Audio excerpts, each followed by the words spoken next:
Live from New Delhi, you're watching DD India News Hour, India's voice to the world. I am Anil Thomas. Coming up in the next 60 minutes. Indian Prime Minister releases postage stamps on Ram Temple, says Lord Ram and Goddess Sita are beyond societal barriers. US launches fourth round of strikes on Houthis in Yemen. Strike come after a bulk carrier was hit by Houthi drones in the Gulf of Aden. Japan and South Korean envoys meet amid North Korean nuclear threat. Vladimir Putin meets North Korea's top envoy as arms flow builds. And India hope to confirm the Paris ticket with a win against high-flying Germany in the women's hockey qualifiers.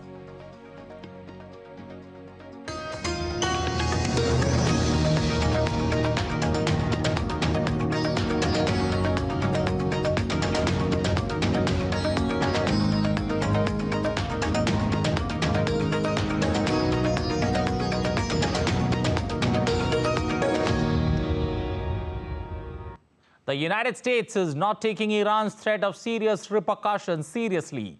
The US carried out another round of strikes against the Houthis in Yemen, and this is the fourth time the US has struck the Iran-backed rebel group in less than a week. How does the Red Sea crisis play out? Shivali Kumari spells out more. The United States has conducted strikes on 14 Houthi missiles that were loaded to be fired from Yemen. US Central Command said in a statement posted on the social media platform X that the Houthi missiles presented an imminent threat to merchant vessels and US Navy ships in the region. The United States' redesignation of the Houthis as global terrorists is in response to the group's attacks on commercial ships in the region. US officials said the specially designated global terrorist listing was aimed at cutting off funding and weapons the Houthis have used to attack or hijack ships. The Secretary of State announced the designation of the Houthis as a specially designated global terrorist, effective February 16th for threatening the security of the United States. Since November, the Houthis have launched numerous missiles and drones towards international merchant ships, as well as U.S. and partner naval vessels defending the safety and security of commercial shipping across the Red Sea. These attacks against international shipping have endangered mariners and disrupted the free flow of commerce and freedom of navigation. For the past several weeks, the United States, with allies and partners around the world, has made clear that there must be consequences for those attacks. And today's designation follows on our military action last week to hold the Houthis accountable for their actions. A Houthi official on Wednesday called US designation of Yemen's Houthis as a terrorist group is a blackmail and will not affect their operations to prevent Israeli ships or ships heading to Israel from crossing the Red Sea. This designation of Ansar Allah in the terrorism list has been repeated more than once, and it's an act of blackmail. Of course, the United States uses this designation as blackmail against anyone who opposes its policies and stands in opposition, including its support for war on Gaza. Attending the World Economic Forum in Davos, Iran Foreign Minister Hossein Amir-Abdollahian said that the safety of the Red Sea today is tied to the situation in Gaza. The security of shipping and maritime navigation is a serious focus of the Islamic Republic of Iran. Yemen also believes so on this matter. But the safety of the Red Sea today is tied to the situation in Gaza. At the World Economic Forum, British Foreign Secretary David Cameron met Iranian Foreign Minister Hossein Amir-Abdollahian. Cameroon condemned the attacks in Erbil in Iraq, which killed UK-Iraqi dual national Karam Mikhail, and also made it clear that the Houthi attacks on shipping in the Red Sea are illegal and unacceptable. Attacks by the Iran-allied Houthi militia on ships in the region since November have slowed trade between Asia and Europe. Well, DD India correspondent Sarah Cots joins us live from Tel Aviv. Sarah, good afternoon. What do we know more about these strikes? Good afternoon, Anil. Well, look, the United States Central Command confirmed these strikes in the early hours of this morning. As you mentioned there, that fourth round of strikes in just a week, with CENTCOM saying that it located 14 of these missiles. They were ready to go, ready to be fired, and it fired upon them. Now, this came just hours after yet another Houthi attack, this one where a drone was fired from a Houthi-controlled area in Yemen at a US-owned ship which was travelling through the Gulf of Aden in the Red Sea there. And we do understand that it hit the ship, it caused a minor fire, it was extinguished, there were no fatalities, there were no injuries on board. But look, this is extremely concerning given just how frequently this shipping route is used, and it's really slowed down trade between Europe and Asia. And of course, it's got world powers extremely worried given the potential for a further escalation, a further spillover here. And this is why we saw the United States just yesterday redesignate the Houthis as a terror organization. Okay. You know, what's the reaction, especially when it comes to the world and the two powers involved there? What's the reaction to it? Well, look, locally, we still haven't heard anything specific from Israeli leaders. The Houthis have come out extremely defiant after they were designated once again as a terror organisation. A spokesperson from the Houthis says that we will continue these attacks as long as Israel remains in the Gaza Strip, certainly saying that it won't let up on any of these firing on ships that are heading through the Red Sea. Now, we've also heard from Iran's foreign minister warning the United States to, quote, not to tie their destiny to the fate of Israeli Prime Minister Benjamin Netanyahu, adding Washington's support for Israel is a root of insecurity in the region. Now, look, what this designation really means is that Houthi money will be frozen in the United States. Houthis won't be allowed to enter the United States. But what aid groups are particularly concerned about is that it could actually exacerbate the famine, the hunger, the starvation that is being seen, of course, in Yemen, the result of this 10-year civil war. We do know that 2/3 of people in Yemen rely on daily aid to survive. So this is, of course, very, very concerning. And this is the number one reason that this terror designation was lifted when Joe Biden took the White House 3 years ago. Okay, we'll leave with that. Thank you. Appreciate you joining us this afternoon on DD India News Hour.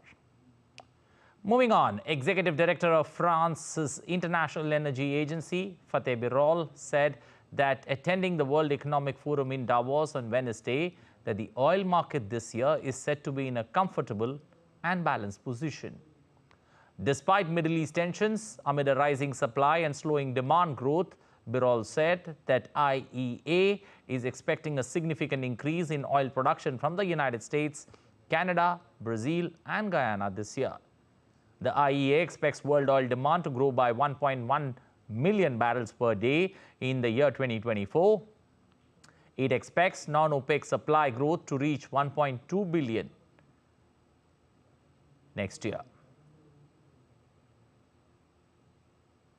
Currently, of course, there are some issues related to transportation of oil, which had rather limited impact on the prices. My hope is that the conflict is resolved as soon as possible without having costing more lives in the Middle East. Is my first and foremost hope and expectation. But if the current conflict is from oil and natural gas perspective is as it is, only limited to transportation, I don't expect a major change in the oil prices because we have an ample amount of oil coming in the markets.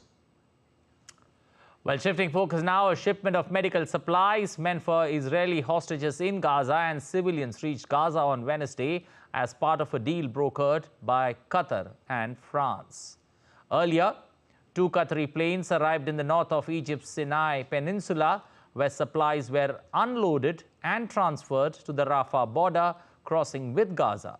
One of the planes was carrying medical packages for the hostage captured by Hamas on October 7th. Under the agreement thrashed out on Tuesday, medicines along with humanitarian aid are to be supplied to civilians in Gaza in exchange for delivering drugs needed by hostage held there. Israel has meanwhile increased attacks on Hamas terrorists in southern Gaza's Khan Yunis area. Israeli military spokesperson Daniel Hagari, in a televised statement, said that Israeli forces have killed more than 30 terrorists in Khan Yunis over the past 24 hours. He added that the forces have expanded their operations towards a Hamas regiment in the area. The division active in the Khan Yunis area is operating with the largest forces.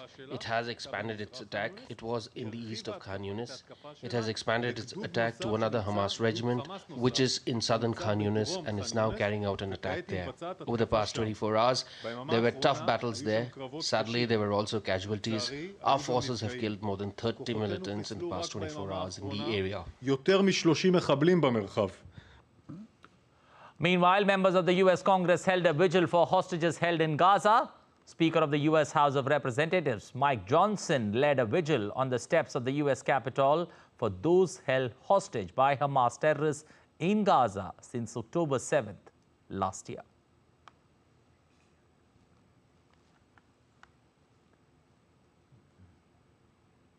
The Ukraine-Russia armed conflict is into its 694th day. The global support for Ukraine is stronger than ever. Leaders in Davos are voicing their opinion against Russia, while White House held a meeting bipartisan on the Ukrainian situation. Here's more on the issue. 2 Russian S-300 missiles struck Ukraine's Kharkiv on Wednesday, where 17 people were injured. A woman was also killed in the attack.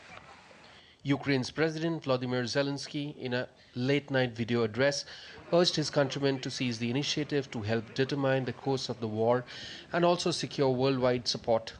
There was a strategic level of discussions of our actions for this year, and not only of defensive ones. Ukraine needs an ambitious and proactive perspective so that the initiative lies within our state, not with the enemy, so that the end of the war will depend on Ukrainian actions. The world supports those who have a perspective, and this is a fundamental task to preserve the initiative so that there is an opportunity to become stronger.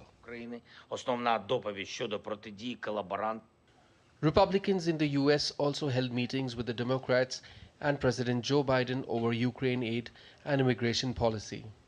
We had a productive meeting, I think, House and Senate leaders.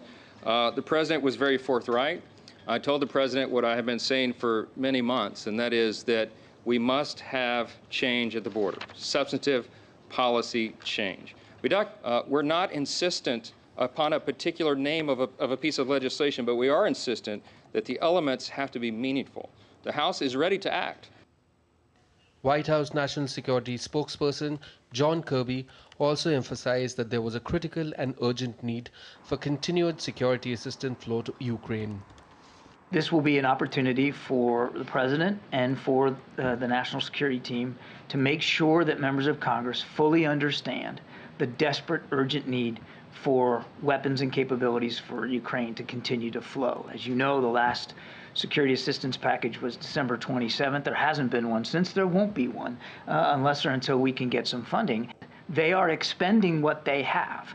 And I won't get into their inventory lists, but there are some weapon systems for which they are in more need than others right now, and they have to expend them given ongoing combat.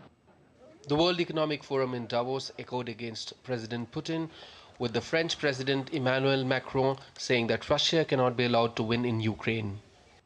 Premièrement, nous allons tout faire pour essayer de tenir le monde ensemble. We are going to do everything to try to hold the world together and not give in to the risk of division, and try to have an effective agenda that will ensure that Russia cannot and must not win in Ukraine.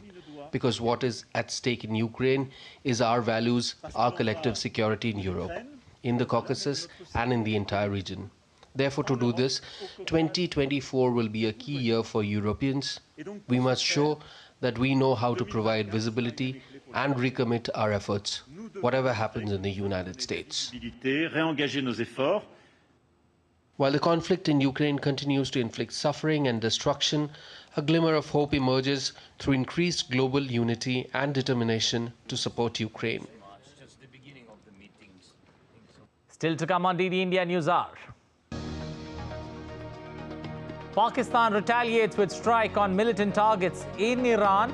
Pak Prime Minister cuts Davos trip short. Singapore Transport Minister resigns amid corruption charges. Ecuadorian prosecutor investigating the TV studio attack shot dead.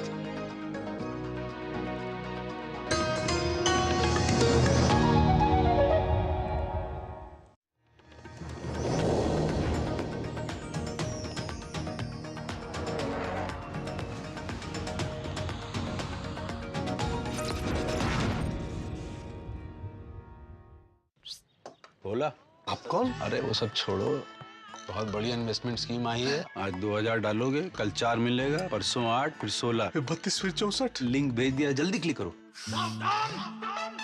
UPI कहता है इन फर्जी investment वाले स्कीमों में ना फंसो, अपने पैसे का ध्यान खुद रखो। क्या समझे? क्या समझेंगे, आप ही समझा लीजिए, हम क्या समझेंगे।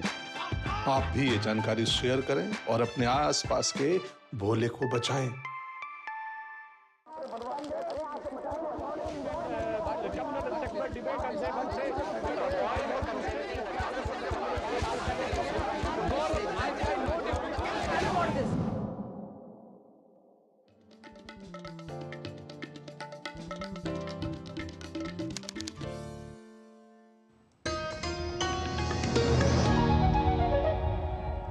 You're watching DD India News Hour. I'm Anil Thomas. Nuclear envoys from the United States and South Korea met on Thursday to discuss North Korea amid mounting tensions on the Korean peninsula. U.S. Deputy Special Representative for North Korea, Jung Park, and South Korea's Special Representative for the Korean Peninsula Peace and Security Affairs, Kim Gun, participated in the meeting in Seoul. The two envoys are scheduled to hold a trilateral meeting with the Japanese counterpart, Hiroyuki Namuzu, over North Korea's recent activities, bilateral ties with Russia, and military cooperation later in the day. The talks come a day after North Korean Foreign Minister Cho Seung-hui met with Russian President Vladimir Putin in Moscow amid growing concerns over their deepening relations.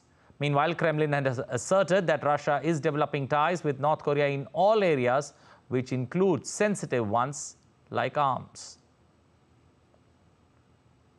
The US and its allies have accused the North of providing arms support to Moscow for use in its war in Ukraine in return for Russia's assistance in Pyongyang's advanced weapons development.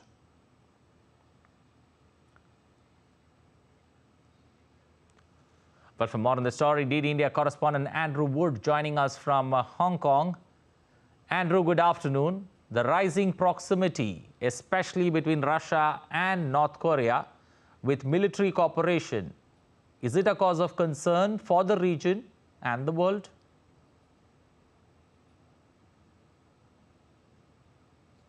I think there are a lot of people who are worried by this. North Korea and Russia have traditionally been allies. Obviously, they were very, very close during the Cold War, and it was Stalin in the Soviet Union who gave North Korea, Kim Il-sung, the go-ahead to invade South Korea back in 1950. But that relationship, well, it really didn't go anywhere until Russia invaded Ukraine. And now you've got Russia talking to North Korea, getting ammunition from North Korea, and you've got North Korea wanting more technology from Russia. And I think this is a big difference over the past. This has become a big difference in the way that the geopolitics work in that particular region, now that Russia and North Korea seem to be getting a lot friendlier. Okay, is this joint naval exercise between South Korea, the US and Japan a show of might to North Korea, and has that raised regional tensions to its highest point? It's difficult to tell. On the one hand, you've had North Korea behaving a lot worse as far as the United States, Japan and South Korea are concerned. Last year, it tested a lot more missiles than before. And of course, in the past week, we've had the test of this hypersonic, hypermaneuverable weapon, which could change an awful lot of the military dynamics in the region. So it's difficult to tell how much these three allies have to respond and show displeasure with North Korea, reminding North Korea how much more powerful perhaps they are than North Korea, and how much it is actually an escalation. I mean, it really does depend on how North Korea responds. And traditionally, North Korea seems to have got a lot of mileage in negotiations by acting sometimes belligerently, but being very unpredictable. And that there's one school of thought that says that North Korea needs attention and it likes getting that. But on the other hand, I think there has been a big change in the past couple of weeks because North Korea has changed its stance towards South Korea, saying rather than it expects to unify with South Korea at some point, it now sees South Korea as its main enemy, and it's prepared to launch nuclear weapons on South Korea if it feels that South Korea is getting nuclear weapons itself. So I do think there has been a change here, especially when you add that together with the way that North Korea and Russia are a lot friendlier now. Okay, we'll leave it there. Thank you. Appreciate you joining us. DD India's Andrew Wood joining us from Hong Kong. China and the Philippines agreed to improve maritime communication and to properly manage conflicts and differences through friendly talks with regards to issues around the South China Sea. According to a statement from the Chinese Foreign Ministry, China's Assistant Foreign Minister Nong Rong and Philippines Foreign Ministry Undersecretary Teresa Lazaro held an in-depth exchange of views on the situation while co-chairing the 8th meeting of the China-Philippines Bilateral Consultation Mechanism on the South China Sea in Shanghai. The two countries have had numerous confrontations recently in certain disputed waters in the South China Sea, with both trading acquisitions or provoking conflict in the economically strategic waterway. Pakistan, meanwhile, conducted strikes inside Iran on Thursday, targeting terrorists. Pakistan's foreign ministry said that Pakistan carried out a series of highly coordinated military strikes in the Sistan or Baluchistan province of Iran. The ministry in a statement said a number of terrorists were killed during the intelligence-based operation, and according to Iranian media, several missiles hit a village in the Sistan-Baluchistan province that borders Pakistan, killing 3 women and 4 children, all non-Iranians. Earlier, Iran attacked Israel-linked terrorists based inside Pakistani territory on Tuesday. Meanwhile, responding to media queries regarding Iran's airstrike in Pakistan, the Indian External Affairs Ministry official spokesperson said this is a matter between Iran and Pakistan. Insofar as India is concerned, we have an uncompromising position of zero tolerance towards terrorism. We understand actions that countries take in their self-defense. Pakistan's caretaker Prime Minister, meanwhile, has cut short his Davos visit to return to Islamabad amid escalating tensions with Iran. The UK's Prime Minister Rishi Sunak has won a key vote on legislation designed to send some asylum seekers to Rwanda. The opposition Labour Party, however, say it is a gimmick and that legislation still faces parliamentary hurdles. DD India's Ollie Barrett has the latest from London. There's no doubt that this is a victory for Rishi Sunak, the UK Prime Minister. The overall vote on his Rwanda legislation passing through the House of Commons at this stage. We have managed now, because of our actions, to reduce the number of people coming here by over 1/3 last year, remove over 20,000 people from this country back to their home countries. But the last 48 hours have seen significant rebellions from some of his own Conservative MPs who wanted that legislation to be, in their view, tougher to try and make sure that the Rwanda scheme can get up and running.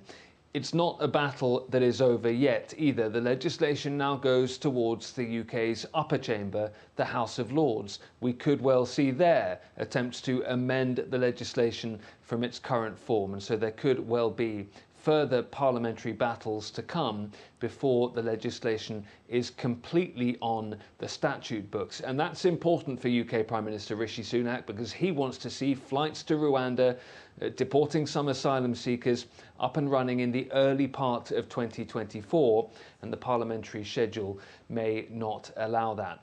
We've also been hearing from the opposition Labour Party, who say that this scheme won't work. They say it's a gimmick. They've been pointing to what they say is chaos in the Conservative Party in recent days. Only this government could sign a removal deal with Rwanda, only to end up taking people from Rwanda to here. The idea of the scheme is that some asylum seekers will be sent to Rwanda to see their claims processed there. The idea is that overall you act as a deterrent and stop some people trying to make often dangerous journeys to the UK in the first place. The government believes it will help bring overall illegal immigration numbers down. As I say, opposition parties dispute that, and the parliamentary battle is not over yet. Ollie Barrett in London, reporting for DD India. Ecuadorian prosecutor Cesar Soares, who was investigating the TV studio attack, has been assassinated in Guayaquil. The TV station attack and recent burst of violence in Ecuador led President Daniel Noboa to declare a 60-day state of emergency on Monday. Attorney General Diana Salazar said that the crime would not undermine the authorities' commitment to Ecuadorian society. Her office was conducting a preliminary investigation at the site of the killing. Salazar further added that she expressed grief and solidarity with the Soares family. In view of the murder of our colleague Cesar Soares, prosecutor of the National Specialized Unit for Investigations Against Transnational Organized Crime in Gayos, I am going to be emphatic.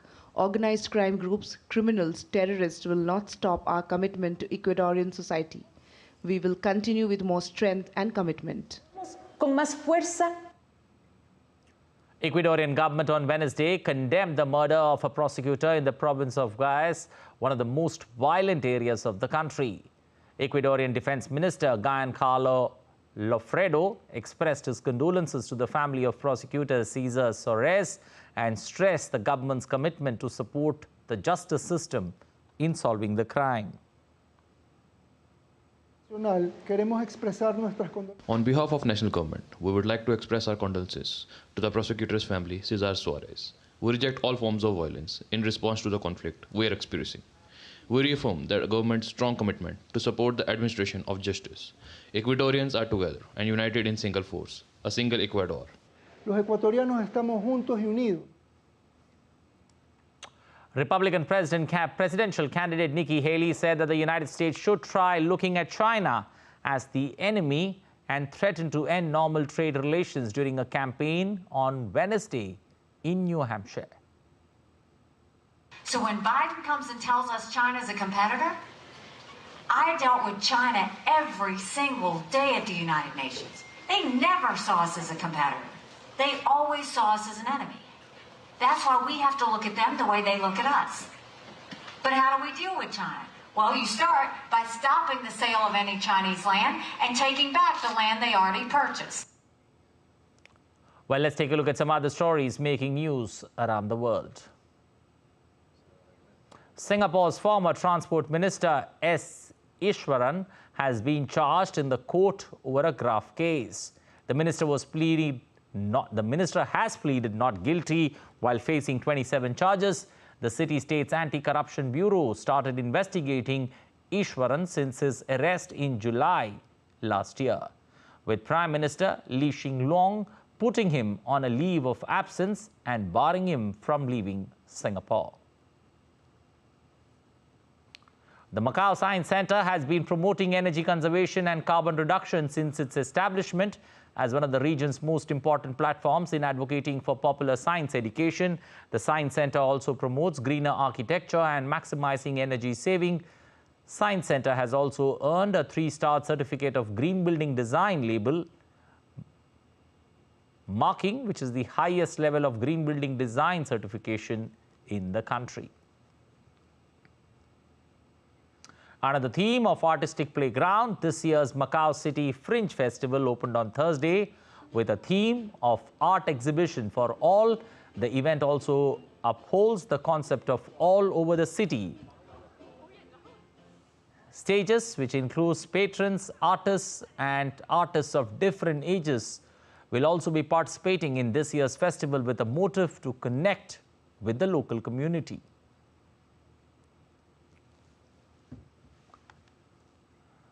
Still to come on DD India News Hour. Wings India 2024 celebrates India's rise as the world's third largest domestic aviation market. IISF inaugurated with spotlight on India's scientific and technological prowess. Viksit Bharat Sankalp Yatra reaches more than 15 crore people in 60 days.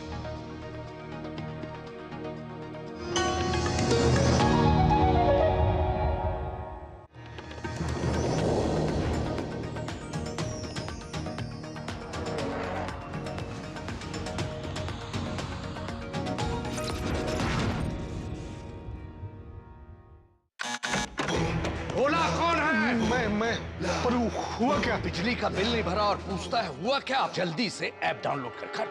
Bill तो भर दिया था, फिर डर क्यों रहे हो? हाँ, नकली चाकू, नकली बिल। यूपीआई कहता है कोई भी अनजान ऐप डाउनलोड ना करें। अपने पैसे का ख्याल खुद रखें। चलिए, आपको पनवेल नहीं जाना है। पनवेल? हाँ, निकलिए। सिर्फ बोला। आप भी ये जानकारी शेयर करें और अपने आसपास के भोले को बचाओ।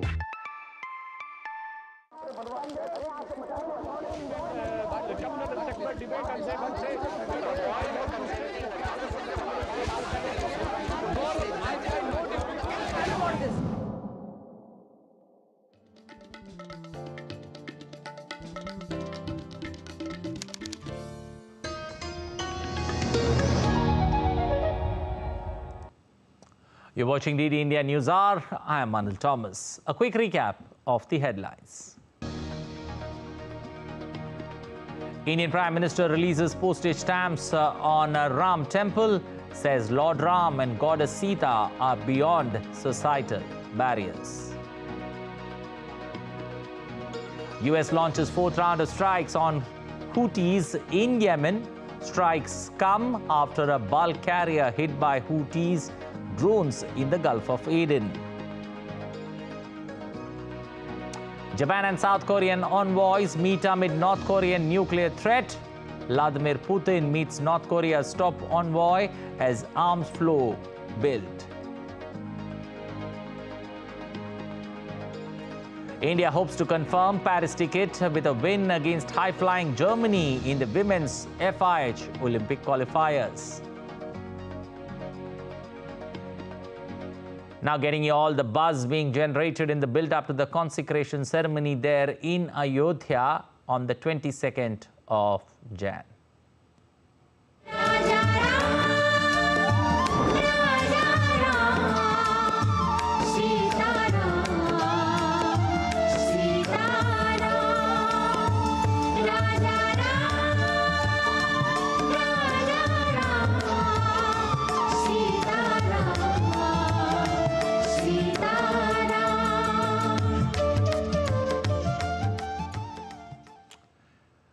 Indian Prime Minister Narendra Modi released commemorative postage stamps on Ayodhya's Ram Temple along with a book of stamps issued on Lord Ram around the world.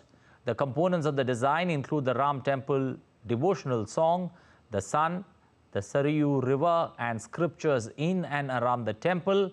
There are 6 stamps which include the Ram Temple, Lord Ganesh, Lord Hanuman, some Ramayana characters like Jatayu, Kevatraj and Shabri. The stamp book is an attempt to showcase the international appeal of Lord Ram in various societies. This 48-page book covers stamps issued by more than 20 countries including United States, New Zealand, Singapore, Canada, Cambodia and organizations like the UN. The Indian Prime Minister delivered a video message on the occasion of the launch of stamp on Ram Temple and the book on stamps that were issued globally.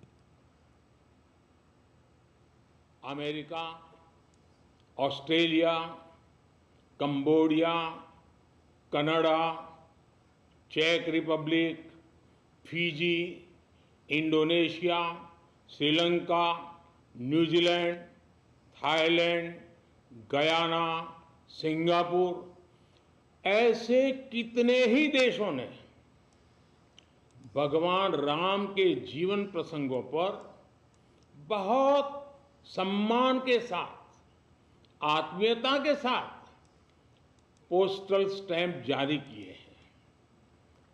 Ram किस तरह भारत से बाहर भी उतने ही महान आदर्श हैं, विश्व की तमाम सभ्यताओं पर प्रभु राम का कितना गहरा प्रभाव रहा है, रामायण का कितना गहरा प्रभाव रहा है, और आधुनिक समय में भी अनेक राष्ट्रों ने किस तरह उनके चरित्र की सराहना की है।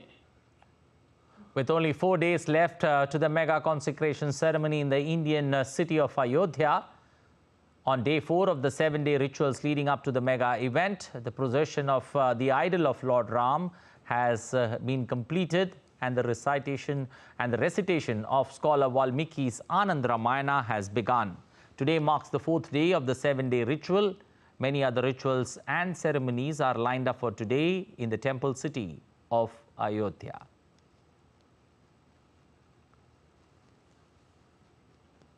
Leading India's Siddharth Bharajwaj joins us with the latest from Ayodhya. Siddharth, good afternoon. Siddharth, take us through, a 4-day countdown to the big 22nd event, the consecration. Give us the sense, the mood there on the ground, and do you see, devotees, people, thronging before the D-Day to catch a glimpse of this magnanimous temple and their attraction to Lord Ram? Well, certainly a very good afternoon to you too, Anil. And, everyone is just happy. Everyone is excited. This place is filled with joy as everyone is waiting for the big day, the consecration ceremony, which is to take place on January 22nd. And there is a unique sense of spirituality and excitement in the air as I talk to you, Anil. And I just like to request my camera person to pan the camera. You can see the devotees, the pilgrims here. They're just coming and enjoying the cuisines here, the tradition here, the unique tradition which they are enjoying, here in Ayodhya, Anil. And the mood is absolutely magnanimous, like you just said. The air is filled with a unique blend of spirituality and excitement. Pilgrims and tourists alike are immersed in the vibrant atmosphere, exploring the city's rich cultural heritage and relishing the joyous anticipation leading up to the historic consecration ceremony. The energy certainly is palpable, creating an enchanting vibe that resonates with the essence of Ayodhya's charm, Anil. And also, I have some special guests with me. Let me just talk to them. I have with me Miss Nayan Sharma, who's a social worker as well. Yes. Ma'am, नमस्कार. सबसे पहले बताइए क्या आपका क्या नाम, मतलब क्या आप करने आए हैं, पर्पस क्या है आने का? Nayan Sharma, I am social worker. हम लोग आज उपस्थित हैं. जैसे भारत की राजधानी दिल्ली है, वैसे ही आध्यात्मिक की राजधानी अयोध्या है. तो आज हम अयोध्या की पावन भूमि में उपस्थित हैं और उसमें भी अति पावन हनुमानगढ़ी में उपस्थित हैं. यहाँ दिव्याति दिव्य नज़ारा आप सभी लोग देख रहे हैं. राम हम सबके बीच में है, कण कण में राम है, तन मन में राम है. कवन सुकाज कठिन जग माही, जो नहीं होए तात तुम पाही. बड़ा ही दिव्य नज़ारा है. हम सब के बीच में 22 जनवरी को हम जिसका बेसब्री से इंतज़ार था, और जो हमारी जो पीढ़ी है ये बहुत ही भाग्यशाली है जो हम लोग इस राम मंदिर के उद्घाटन को हम लोग देख पा रहे हैं. अति सौभाग्यशाली हैं और ऐसा नज़ारा यहाँ देखने को मिल रहा है जैसे सतयुग का नज़ारा है. हम सबके बीच में राम है और ये मेरे बड़े भाई हैं, इनसे आप जय श्री राम बात करें. Definitely. I also have Bhagwat Pravakta with me, Krishan Sharma ji, who will say few words about the significance of this place.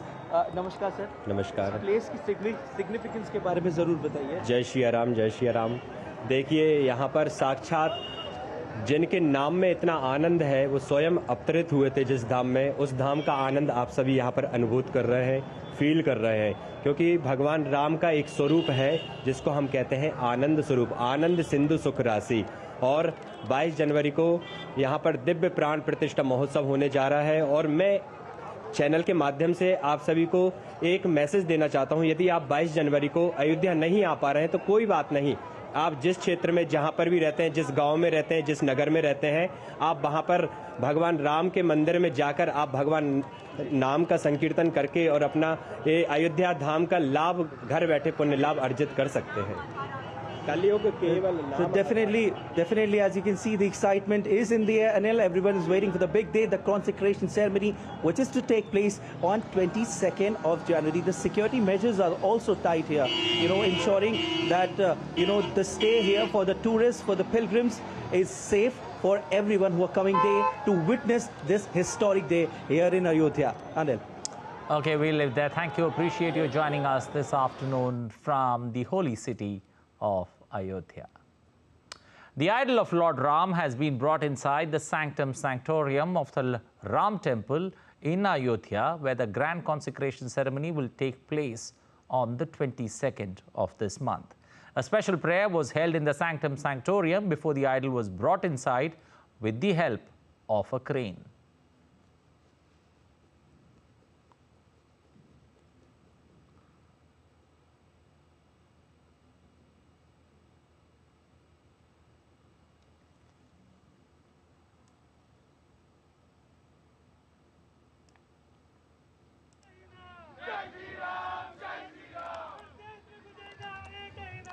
The spirit and excitement of Lord Ram's consecration ceremony has moved beyond borders. The Indian diaspora in US's Texas was seen dancing, waving flags and chanting Lord Ram's name as they expressed joy over the consecration ceremony to be held in the temple city of Ayodhya.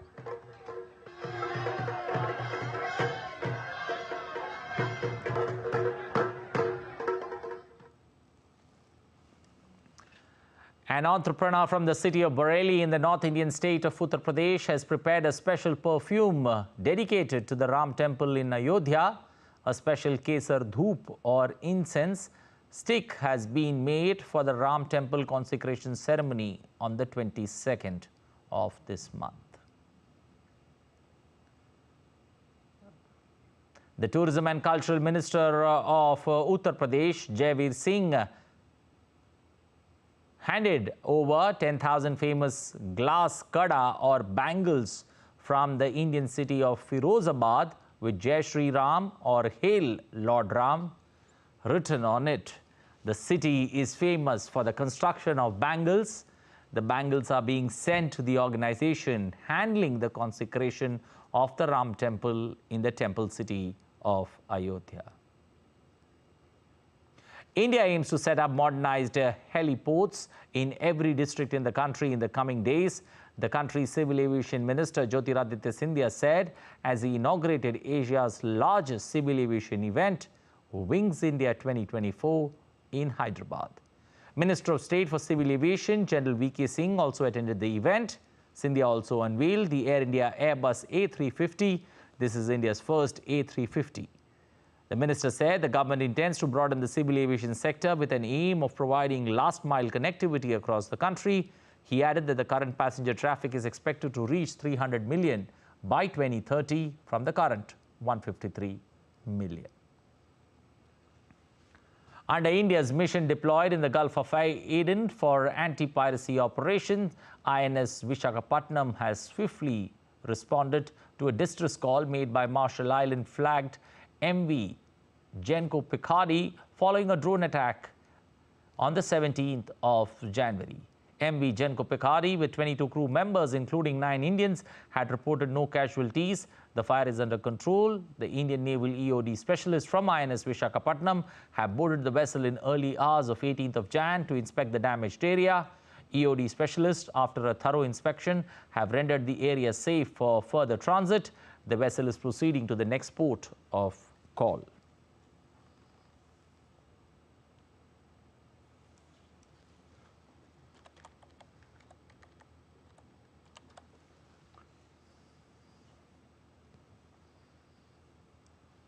India has witnessed an impressive turnout of over 15 crore participants in just 2 months during the Viksit Bharat Sankalp Yatra. This remarkable response has highlighted the Yatra's impact in steering India towards a more inclusive and prosperous future. While addressing the beneficiaries of Viksit Bharat Sankalp Yatra, Prime Minister Narendra Modi said he has directed the officials to extend the Viksit Bharat Sankalp Yatra due to high demand from the people. The Yatra aims to raise awareness about government's welfare schemes. कोई भी योजनाओं के लाभ से नहीं छूटेगा। इसलिए जिन गांवों में मोदी की गारंटी वाली गाड़ी अभी नहीं पहुंची है, वहां अब इसका बेसब्री से इंतजार हो रहा है। और इसलिए पहले ये यात्रा 26 जनवरी तक हमने भी सोचा था, लेकिन इतना समर्थन मिला है, इतनी मांग बढ़ी है, गांव-गांव से लोग कह रहे हैं कि मोदी की गारंटी वाली गाड़ी हमारे यहाँ आनी चाहिए। तो जब ये मुझे पता चल रहा है तो मैंने सरकार के हमारे अफसरों से कहा है कि अब भाई 26 जनवरी तक नहीं, थोड़ा आगे बढ़ाओ, लोगों को जरूरत है, लोगों की मांग है, तो इसको जरा हमें पूरा करना होगा। और इसलिए शायद थोड़े दिन के बाद तय हो जाएगा, ये मोदी की गारंटी वाली गाड़ी शायद फरवरी महीने में भी चलाएंगे।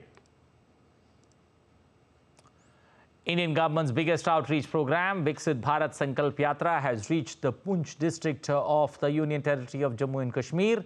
Some beneficiaries shared their progressive stories under the segment Meri Kahani, Meri Zubani. The mission director of National Health Mission also participated in the mega public outreach program. The Viksit Bharat Sankalp Yatra also reached Samba district of Jammu and Kashmir. The villagers warmly welcomed the Information, Education and Communication van, which is also known as IEC. They actively participated in diverse activities showcasing the government schemes and achievements. People also took the Sankalp pledge. Viksit Bharat Sankalp Yatra also reached Mirzapur city of Uttar Pradesh. The program was inaugurated by Anupriya Patel, Minister of State for Commerce and Industry. Certificates were given to beneficiaries of various government schemes. The minister also honored the newborn girls under the central government's Kanya Sumangala scheme. The minister cut the cake and distributed them baby kits.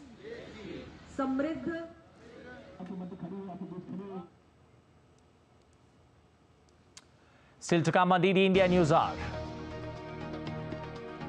Foxconn HSL announced semiconductor joint venture in India with a $37.2 million investment.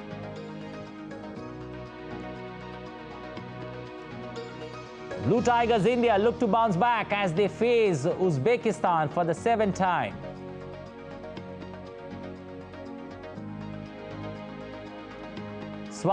Satvik Chirag, the solitary Indian winner on day 2 in the Indian Open.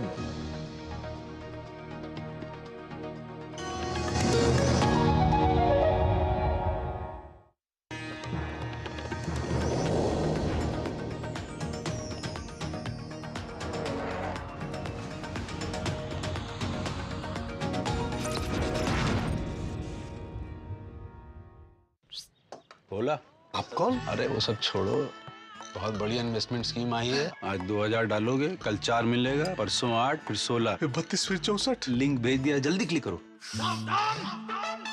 UPI कहता है इन फर्जी investment वाले स्कीमों में ना फंसो, अपने पैसे का ध्यान खुद रखो। क्या समझे? क्या समझेंगे, आप ही समझा लीजिए, हम क्या समझेंगे।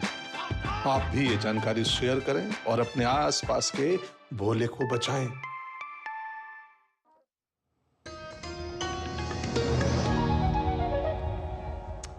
You're watching DD India News Hour. I am Anil Thomas. Taiwan's Foxconn is going to partner with tech firm HCL Group for a semiconductor assembly and testing facility in India. The firm will set up an outsourced assembly and testing unit called OSAT in the South Asian nation. An OSAT plant packages, assembles and tests foundry-made silicon wafers, turning them into finished semiconductor chips. Foxconn said in a regulatory filing that its India unit will own a 40% stake in the joint venture with a $37.2 million investment. Foxconn is also looking to set up a semiconductor fabrication plant in India, where the government has offered $10 billion in incentives to start local chip manufacturing. Hong Kong's media tycoon Jimmy Lai's national security trial continues as the first prosecution witness, Chuang Kim Hung, testified against Lai on Wednesday. Chuang Kim Hung is the former CEO of Next Digital, the parent company of Jimmy Lai's now defunct pro-democracy tabloid Apple Daily. He said he had been instructed by Lai to call people to join protests in 2019 and draw the attention of Western democracies. The accomplice witness also described how the 2014 Occupy Central movement was the watershed movement for Lai and Apple Daily to take on a more vocal anti-government and anti-Beijing stance. Chuang earlier pleaded guilty to having conspired to collude with foreign forces and publishing seditious material. Two of the three charges Jimmy Lai is facing. Asian stocks struggled to stay afloat on Thursday, influenced by an uncertain economic outlook in China and the anticipation that the global easing cycle might not commence as early as expected. Chinese stock hits multi-year lows, extending concerns about its fragile economic recovery for a second consecutive day. Geopolitical tensions added to the market unease. While MSCI Asia Pacific Index rose slightly by 0.3%, it remained close to Wednesday's two-month low. The subdued atmosphere seems likely to persist in Europe, with Euro Stoxx 50 futures slightly down, while Nasdaq futures showed a modest gain. Time now for sports updates, starting first up with women's hockey. It's a do-or-die moment as Indian women's hockey team will take on Germany in the semi-finals of the FIH Hockey Olympic Qualifiers on Thursday. This comes after a splendid 5-1 win against Italy in Ranchi. India's winning goals were scored by Udita, Deepika, Salima Tete and Navneet Kaur. For Italy, Camilla Machin saved the blushes by scoring the lone strike. Udita was also the player of the match for her brilliant effort. India and Uzbekistan will face each other in the second Group B clash of the AFC Asia Cup later today. Uzbekistan has the advantage over India in the head-to-head clashes. Out of the 6 matches, the Uzbeks have won 4, while 2 have ended in a draw. Indian shuttlers HS Prannoy set up a second-round clash against Priyanshu Rajawat at the Indian Open Super 750 Series on Thursday. Asian Games bronze medalist HS Prannoy packed off Chinese Taipei's Chao Tin Chen in straight games, while Rajawat came back from a game down to upset Commonwealth Games gold medalist Lakshya Sen. Star Indian doubles duo of Satvik Sairaj Ranki Reddy and Chirag Shetty breezed into the second round of the men's doubles event. The world number 2 pair eked out a 21-15, 19-21, 21-16 win over Fang Chi Lei and Fang Zhen Li of Chinese Taipei.